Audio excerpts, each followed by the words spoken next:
Today we're looking at a case that is just deeply disturbing. It's a story about an act of kindness that was repaid with absolute brutality. A young woman opens her home to an ex-boyfriend who's down on his luck, and just a few months later, she's found dead. And the scene? It was disguised by a fire that was meant to hide the truth. So that's the big question driving this whole story, isn't it? How does a simple, kind offer to help someone from your past lead to something so horrific? Let's get into the details, because this one, it's a lot to unpack.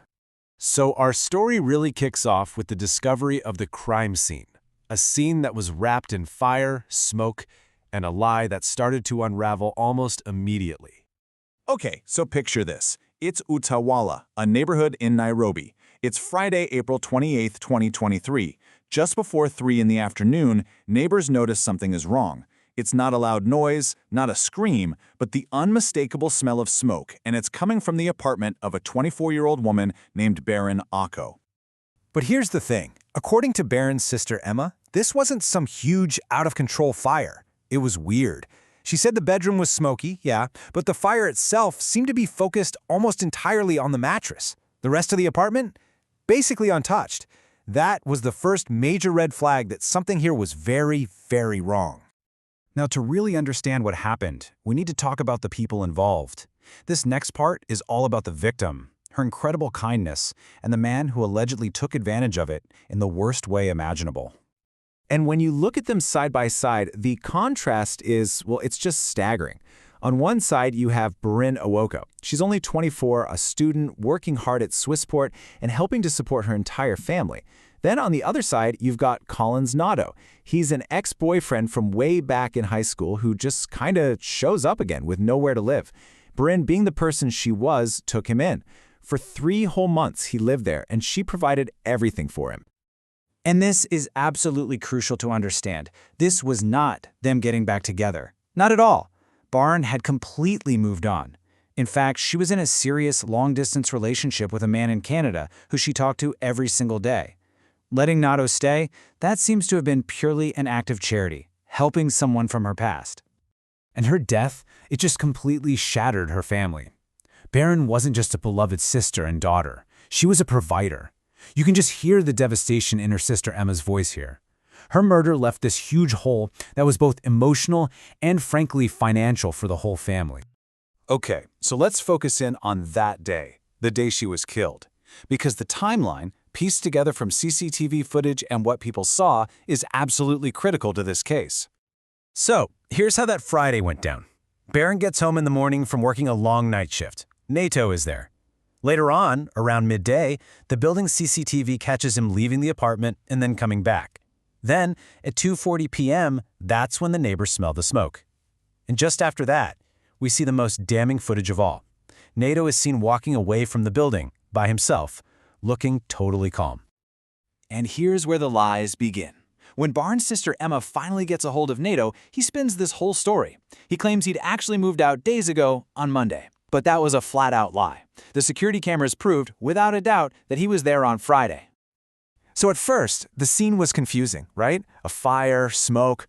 But the science, the autopsy, that was about to blow this whole case wide open and reveal a horrifying truth.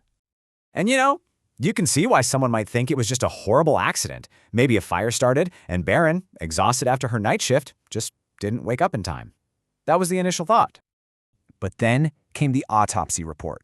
And this quote from the pathologist, Dr. Peter Denegwa, it changed everything. He said the burns she had were minor, only 18% of her body, and this is the key phrase, they were inconsequential in the causation of death.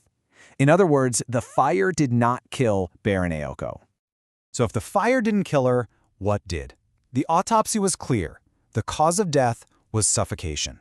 And here's the undeniable proof. The medical examiner found 0 soot in her lungs. Think about it. If you're alive in a fire, you're breathing, you're inhaling smoke. The fact that her lungs were completely clear meant only one thing. She had already stopped breathing before that fire ever started. The fire was just a cover-up.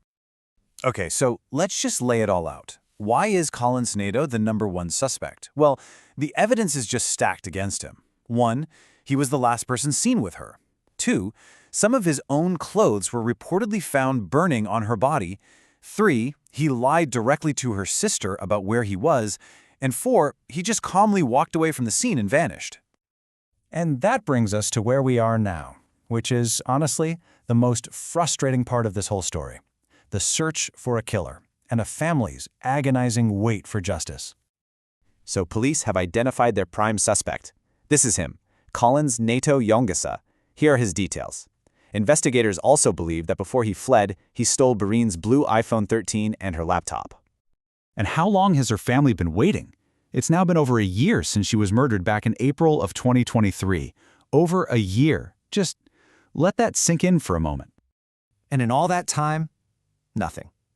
No arrest. For Barin's mother, her sister, her whole family, the pain is just constant, made even worse by a justice system that feels like it has completely failed them.